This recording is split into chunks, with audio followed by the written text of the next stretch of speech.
necessary is that potentially they've been around for a while. They actually know people within the organization. They actually know what actually goes on within the organization. They are not afraid necessarily to challenge a few ideas, because that will help spark other ideas moving forward. So basically, just good people who've been around for a while, who are interested in the concept of customer experience. One of the first questions will be, which journey, which customer experience are we going to look at? This seems like a very simple question, but actually it's, for most organizations, quite difficult. And essentially you can choose one of two methods. One method is to think about, of all the experiences that we offer, of all the services, perhaps if that's your language, that we offer, which are the key or primary experiences, and then think about working on those in priority order. That works because there's the obvious bit, you're talking about the priority experiences. The drawback to that particular method is that perhaps your most crucial key experience is one that doesn't need a lot of work. So obviously you just move down that list. The good thing about that is that it's quite clear why you're working on those particular experiences. The second method is to think about which experiences that you offer have the biggest problems. So if you have lots of customer complaints about a certain particular experience, that might give you some clues as to which ones you want to work on. So what kinds of materials are needed to set up for this? We have several. They're really quite simple. We have several. One, you'll need to use print out some survey instruments, basically some questionnaires. So having access to copy or have them shipped from wherever is one thing. I think that's quite straightforward. During the exercise, the assessment itself, of course, it's useful if you can have pens, clipboards ready. If people are going to take these surveys kind of ad hoc, just walking around, you might want to make sure that they have the available necessary essentials to take the survey. So a person is just there walking around, they happen to say, yes, I'll participate in your survey. You hand them a clipboard and a pen and say, please take your few minutes to answer this question. If you're lucky, in some sites, I assume there might be tables somewhere close by that people to lean on. If not, then you have the clipboards at the ready. So that's one thing. For the actual brown paper, which is sort of the bulk of the exercise, then one thing you need is the brown paper itself. You'll probably need some card stock, and you'll probably need some ready-made idea cards. You've seen those in the video of the Madrid experience, but as you can see in the following little clip here, you see people standing around this brown paper, and what you notice is they're writing on these things that we're calling idea cards, which is essentially just pre-printed clips of paper that people are able to write their ideas on. So you need all that printed out. To put these ideas, to literally put them on this brown paper, we will need glue stick. So lots and lots of glue stick that you'll need for the brown paper. The other thing that you'll need is some sort of masking tape, carpenter's tape, that sort of thing, because the brown paper is on the wall, essentially. So you need something that doesn't permanently damage the wall, but allows you to have the paper hanging from the wall for 2 or 3 days. One question is, how long should the assessment itself last? How long does this process take? Well, that in effect is dependent on the size of the site that you're looking at. If it were a very small site, let's just say, a few people, probably you can do this all in one day.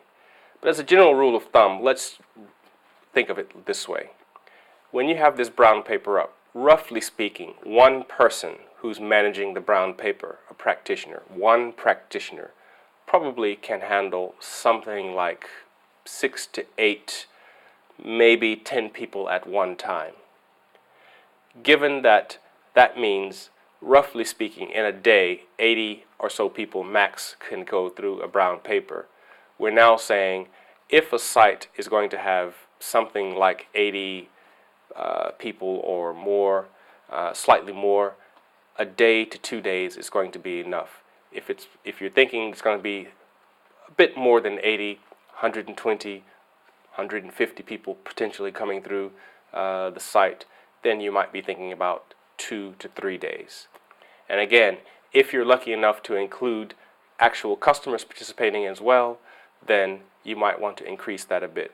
So essentially, it's 2 to 3 days.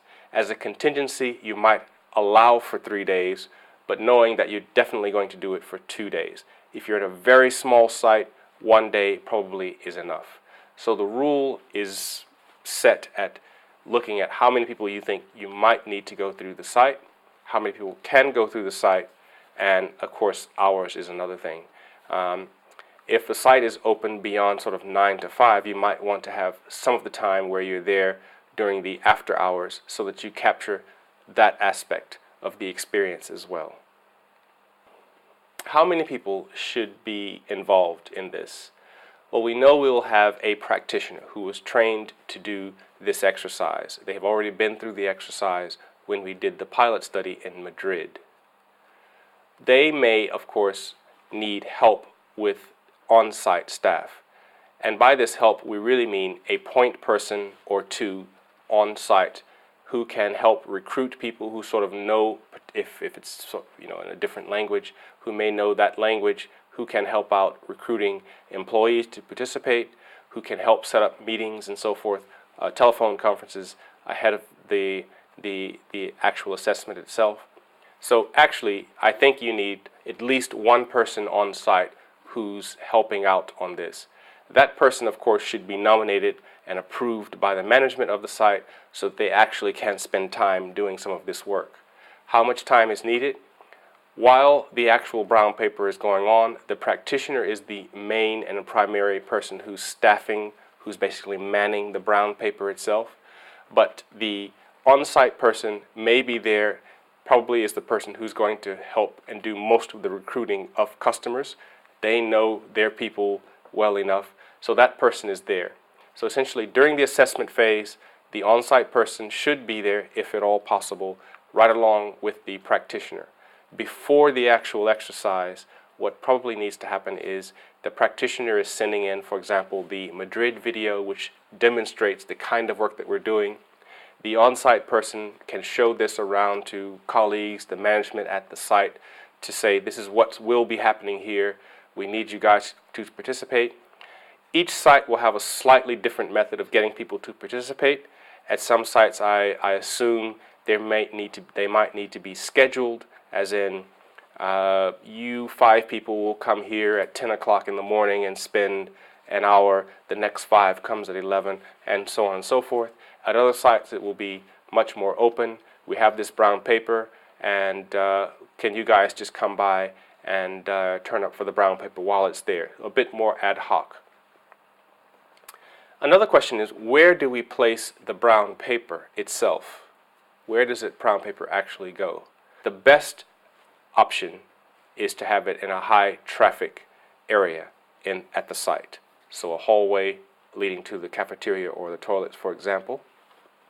The second best option is to hold it in a room or a meeting room. And if you do that, scheduling people throughout the day to participate in the session itself.